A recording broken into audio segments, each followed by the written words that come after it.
Howdy and hello everyone, we're the Coaster Critic and you're the viewer, and today I will be talking about the B&M Surf Coaster. Now, as many coaster enthusiasts know, the B&M Surf Coaster is a model that basically has been a meme throughout the coaster community, kind of. Ever since we first found out about it back in 2020, nothing really came out about it until all of a sudden in the middle of 2022, everyone just started going like, oh my god, it's actually happening, because tracks started arriving at Seaworld Orlando, and yeah, land started getting cleared, and then Seaworld Orlando jokingly passed it off as a landscaping project. Yeah, this is a pretty intense landscaping project. So I'm going to be giving my thoughts on the B&M Surf Coaster because honestly, I don't think it will be B&M's best model. Maybe for service it will be the best model, but definitely not for rider comfort, and I'll give my thoughts on that later. So, let's get started. Now I'm going to start with the obvious thing of the fact that this is a launch stand-up coaster. Those are two words that I restrict from my mind.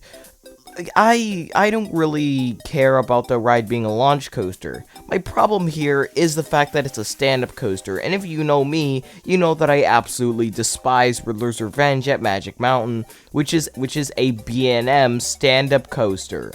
This is a B&M surf coaster. And from the blueprints, the restraints look pretty similar to the normal B&M stand-up restraints, so if you have a problem with leg pain on stand-up coasters, chances are this will probably be the exact freaking same. Which is probably why when I eventually get to ride this coaster, I probably won't like it and will probably only go on it like twice.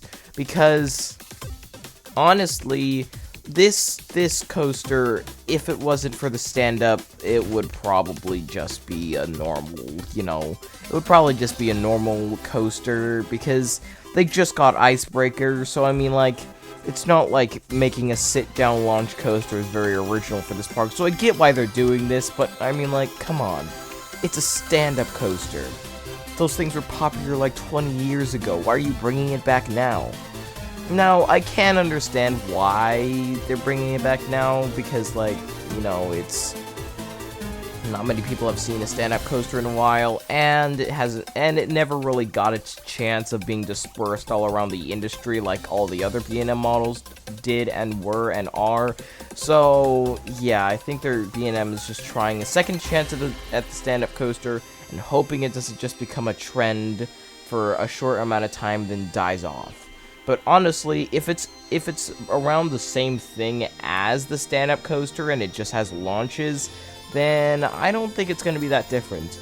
Now, for the looks of things, B&M also patented a sit-down model, which has some new sit-down restraints. So maybe B&M is making it so parks have an option to make it a stand-up or a sit-down, and it's just both considered the surf coaster. I hope it's that, so that way maybe some parks don't have to just choose a stand-up coaster if they want a launched B&M.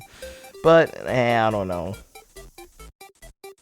Now, while I don't think the coaster will be that good to ride, it will certainly be amazing for things like marketing, and parks will want to buy them. The reason why is because, well, it's a stand-up coaster. We haven't seen these things in years, and many people have probably forgotten them.